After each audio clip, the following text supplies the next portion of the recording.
मीर बाकी ने अयोध्या में एक मस्जिद का निर्माण कराया। हिंदू पूरी तरह से विकसित या एकजुट नहीं थे, बट हवन पूजन करने पर एक FIR दर्ज हुई। बाबरी मस्जिद परिसर के अंदर श्री राम के प्रतीक होने का प्रमाण मिला था। जन्मभूमि विवाद केस को हैंडल करते हुए एक 6 दशक तक इस मामले में धूल पड़ रही। भगवान श्री राम की प्रतिमा को पूजा करने की मांग की।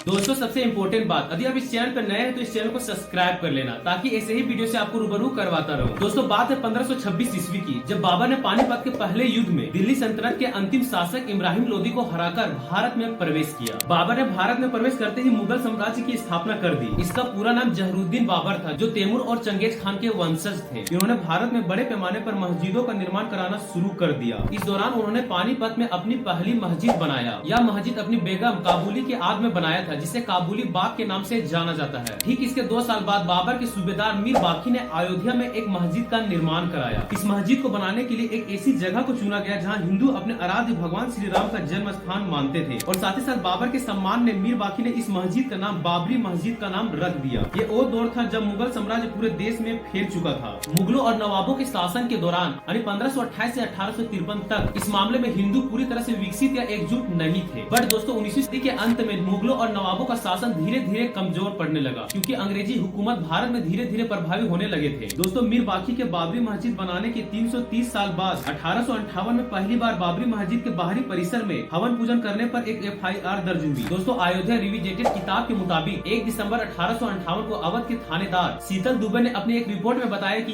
इस परिसर में एक चबूतरा बना है, और ये पहला कानूनी दस्तावेज था जिसमें बाबरी मस्जिद परिसर के अंदर श्री राम के प्रतीक होने का प्रमाण मिला था। इसके बाद ब्रिटिश गवर्नमेंट के अनुसार वहाँ तारों की एक बाउंड्री लगा दी गई, जिसमें बाबरी मस्जिद परिसर के भीतरी हिस्सों में मुसलमान और बाहरी हिस्सों में हिंदुओं को प्रार्थना करने की अनुमति दे दी गई। दोस्तों 1858 में हुई इस घटना के 27 साल बाद 1885 में राम जन्मभूमि के लिए लड़ाई अदालत पहुंची, जब महंत रघुवर दास ने फैजाबाद के एक अदालत में राम जन्मभूमि विवाद केस को हैंडल करते हुए एक मुकदमा दायर किया। महंत रघुवर दास ने बाबरी मस्जिद ढांचे के बाहरी आंगन में स्थित राम चबूतरे पर बने अस्थायी मंदिर को पक्का बनाने और छत ढालने की मांग की। जब जज ने फैसला सुनाया कि वहाँ हिंदुओं के लिए पूजा अर्चना का अधिकार नहीं है और न ही मंदिर बनवाने की है, इसलिए मंदिर को पक्का बनाने और छत ढालने की अनुमति नहीं दे सकते हैं। और इसके बाद इस संबंध में ज्यादा कुछ नहीं हुआ और 6 दशक तक इस मामले में धूल पड़ रही। दोस्तों देश के आजाद होने के 2 साल बाद 22 दिसंबर 1949 को जब मस्जिद के अंदर भगवान राम की मूर्तियां पाई गई, हिंदुओं का दावा था कि भगवान श्री राम वहाँ प्रकट हुए थे। फिर हिंदू महासभा के सदस्य गोपाल सिंह विशारद ने 16 जनवरी 1950 को सिविल जज फैजाबाद की अदालत में एक मुकदमा दायर किया। विशारद जी मस्जिद के अंदर भगवान श्री राम की प्रतिमा को पूजा करने की मांग की। करीब 11 महीने बाद 5 दिसंबर 1950 को एक ऐसे ही मांग करते हुए महंत रामचंद्र परमहंस ने भी सिविल जज के यहाँ एक मुकदमा को दायर किया। इस जगह पर पूजा अर्चना में बाधा डालने से रोकने की मांग की गई। वहीं 3 मार्च 1951 को गोपाल सिंह विरासत ने इस मामले को लेकर न्यायालय में मुस्लिम पक्ष को पूजा अर्चना में बाधा न डालने की रिक्वेस्ट की। फिर निर्मोही अखाड़ा, जो अखिल भारतीय अखाड़ा परिषद द्वारा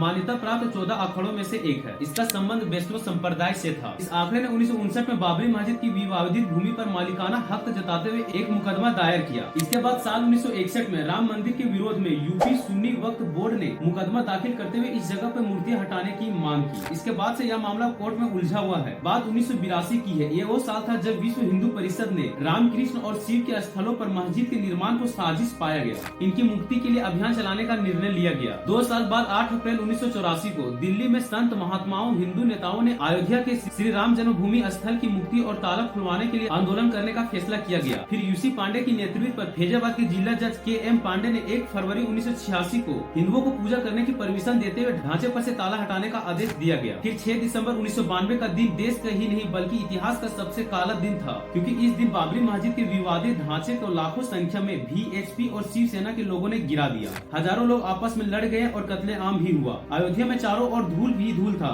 यहाँ कोई आंधी नहीं चल रही थी, लेकिन यहाँ का मंजर किसी आंधी से कम नहीं थी। चारों ओर जय श्री राम, रामलला हमारे हैं और मंदिर वहीं बनाएंगे, एक धक्का और दो जैसे नारा गूंज रहे थे। इसमें 2000 से भी ज्यादा लोग मारे गए। साल 2002 में हिंदू कार्यकर्ताओं को लेकर जा रही एक ट्रेन में गंधेरा में आग लगा दी, जिसमें 58 लोगों की मौत हो गई। इसकी वजह थी कि अयोध्या में हुए दंगे में 2000 से ज्यादा लोग मारे गए। 30 दिसंबर 2010 को इलाहाबाद हाई कोर्ट में अयोध्या मामले को ऐतिहासिक फैसला सुनाया। Justice Sudhir Agarwal, justice AS Khan और जस्टिस DV शर्मा ने फैसले में 2.77 एकड़ की विवादित भूमि को 3 बराबर हिस्सों में बांट दिया गया, जिसमें से रामलला वाला हिस्सा को हिंदू महासभा को दे दिया गया। दूसरा हिस्सा निर्मोही आंकड़े को और तीसरा हिस्सा यूपी सुन्नी बोर्ड को दिया गया। बट दोस्तों साल 2011 में सुप्रीम कोर्ट ने अयोध्या विवादित पर इलाहाबाद हाई कोर्ट के फैसले पर रोक लगा दी गई। फिर साल 2016 में सुब्रमण्यम स्वामी में इस मामले को लेते हुए सुप्रीम कोर्ट में अर्जी दायर किया और 21 मार्च 2017 को सुप्रीम कोर्ट के मुख्य न्यायाधीश JS खेहर ने कहा कि अयोध्या विवाद मामले को आपस में बातचीत करके सुलझा लेना चाहिए। उन्होंने कहा कि वह दोनों पक्षों में बातचीत कर सकते हैं। उनके इस सुझाव को रामकृष्ण आडवाणी सहित भाजपा के कई नेताओं ने स्वागत किया। 20 नवंबर 2017 को यूपी सिया सेंट्रल वक्फ बोर्ड ने सुप्रीम कोर्ट से कहा कि मंदिर अयोध्या और मस्जिद लखनऊ में बनाई जा सकती है। साल 2018 में सुप्रीम कोर्ट ने अयोध्या विवाद को लेकर फैसले लेने की सुनवाई शुरू की। जनवरी 2019 में केस की सुनवाई करने के लिए जस्टिस रंजन गोगोई की अध्यक्षता में 5 जजों की एक बेंच को गठित किया गया। 16 अक्टूबर 2019 को सुप्रीम कोर्ट ने इस मामले की सुनवाई को पूरा किया और 9 नवंबर 2019 को इस विवादित भूमि पर रामलला विराजमान का पूरा हक माना गया। तो दोस्तों उम्मीद करता हूँ यह वीडियो आपको पसंद आई होगी और हमारे इस वीडियो को अपने दोस्तों के साथ शेयर करना ना भूलें।